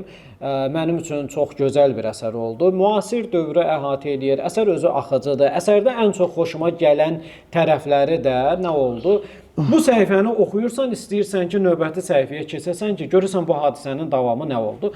Bu mənim üçün çox müsbət halda. Hansısa oxuduğum bir əsərdə bu şeyi mütləq istəyirəm. Çox bəyəndiyim bir halda bu əsərdə də qarşılaşdım. Hələm əsərin əsl, siz məncə birinci cildə oxumusunuz. İkinci bütün hadisələrin, yəni ən superi ikinci cildə görəcəksiniz. Qısa olaraq Əks Qütblərin dostluğu əsərində bilirəm ki, Əks Qütblərin dostluğu olmuş bir hadisənin, belə deyək, yazıcı təxəyyülündə formalaşmış bir mövzudur. Əks Qütblərin dostluğu əsərində Mirhicab Abdullayev yazıcı olaraq gənclərə və oxuculara, ümumi cəmiyyətə nə demək istəyib? Yenə deyirəm də, əsəri tərifləyib deyə əsərin tərifləyir, deyəcəm oxuyun, deyəcəklər ki, öz əsərin tərifləyir. Biz bu cəmiyyətdə insanlar təsəvvür eləyin ki, mən sizə olmuş bir hadisəni danışım ki, kitabımı Kənan və Aylin əsərini mən niyə yazdım? Mən Kənan və Aylin əsərin senarisi mənim beynimdə idi və bunun içini də demək olar ayrı-ayrı kitablarda doldurmuşdum, var idi. Bunu nə vaxtsa daha biraz qalın kitab şəklində istəyirdim. Prost gördüm bu kitab 2 cilddir deyənə çoxu qaçır, oxumur. Ona görə tez bütün materialı və qısa şəklində maksimum qısaltmaqla verdim ki, oxucular oxusun, heç olmasa görsünlər ki, mən hansı təfəkkürdə olan bir insanam, başlasınlar oxumağa. Bunu tez vaxtda yazdım. Təsəvvür edin ki, bu kitabı oxuyan universitetin 4-cü kurs tələbəsi olan bir adam oxuyub bunu. Oğlan gəldi, otdu mənə, deyirəm kitab necədir? Bahadır deyir ki, mən kitabı valla açığı xoşlamadım, mən düzün deyim. Əla, çox gözəl bu, mən deyirəm mütləq bəyənməlisən kitabı. Prost denən tənqidi, mən də nəsə götürüm də sənin tənqidindən. Nəyi xoşlamadın, nədir? Başladı danışmağa ki, nəyəm, hadis, söhbətlər, zadlar, orada prototiplər. Başladı mənə bir dənə prototip var ki, bu əsərdə Əsəd müəllim prototipidir. Cahil, düşüncəsiz, belə nətər gəldi danışan bir prototipdir. Deyəm, mən o prototipin düşüncələrini sevdim. Mən şəxsən o prototip ləzzət elədi. Öpürəm səni, çox sağ ol, əla, qəşəng. Mən onunla söhbət eləmədim, durdum əla. Yəni, təsəvvür elə bu ələm tələbələrimiz belədir, oxuyan, yəni bu kitabın, bu prototipin cümlələrini deyim, ən sevdiyim prototip o idi. Mən dedim ki, mən elə bir onu xoşladım. Kənan və Aylin əsərindən danışdıqsa, burada qısa bir sual verəcəm. Hansı ki, orada Kənanın dostu var, tələbəlik dostu var. Hansı ki, onu əvvəldən verəndə elə vermişsiniz ki, bu da bir növ maşennikdir, dələduzdur. Amma əsər boyu onun heç bir mənfi bir tərəfini görmürük. Bax. Onunla bağlı da cəmiyyətə bir siqnal eləyirəm ki, insanlar hamısı bizim cəmiyyətdəki insanlar. Baxırlar, üzdə yaxşı olan, üzdə nurani görsənən insana aldanırlar. Əslində ağıllı olan bir insana qırırsa, bit, nə bilim, cürbəcür, o belədir, nədir? Bunu Məcid əslində üzdə üzdə pis görsənən, əslində dərin bir adam olduğunu izah eləmək Kənan istəyirəm çox gözəl fikirlər verir. Kənan çox əslində ağıllı Hər adamdır. mövzuda. Bizdə misal üçün hər bir ağıllı adam istər-istəməz bic olur da. Biz ona ağıllı demir, bic deyirlər. Bəli. Bizdə amma biri var dövlətin zadın boş-boşuna mənasız yerə dağıdır, deyirlər əl açıq adamdır. Bu əl açıq adamdır, halal. Ağıllı olan adam niyə bu səmərəli istifadə eləməlisən də onu başa düşdün. Məcidlə də bir növ siqnal verirəm ki, yəni üzdə görünən əslində siz onu bic görsün, nə görsün, amma əslində o ağıllı bir adamdır. Ağıllını düşünməyə çalışın, dərinliyinə getməyə çalışın. Üzdə görünən boş-boş şey eləyənə ağıllı baxmayın. Ümumi hər iki əsəriniz haqqında da qısa olaraq deyim ki, izləyicilərimiz də bilsin ki, müasir dövrü əhatə edən əsərlərdir. Məncə hər kəs oxusun, hər kəs nələrsə götürəcəkdir əlbəttə ki. Və sonda da sizə yenə təşəkkür edirəm. Dəyərli fikirləriniz üçün, gəldiyiniz üçün, yaradıcılığınızda da uğurlar arzu eləyirəm. Necə deyərlər, bu cür davam eləyin. Çox sağ olun. İnşallah növbəti əsərlərinizi də səbirsizliklə gözləyirik. İnşallah mən də sözlərin təşəkkürümü bildirirəm. İnanıram ki, gözəl bir veriliş olacaqdır bu verilişdə. Tamaşaçılar nəsə götürəcəkdir, çox məmnun qalacaqları bir veriliş olacaqdır. Mən də öz təşəkkürümü bildirirəm. Çox sağ olun. Çox sağ olun. Sizlərlə isə sağollaşırıq. Növbəti verilişdə görüşərik.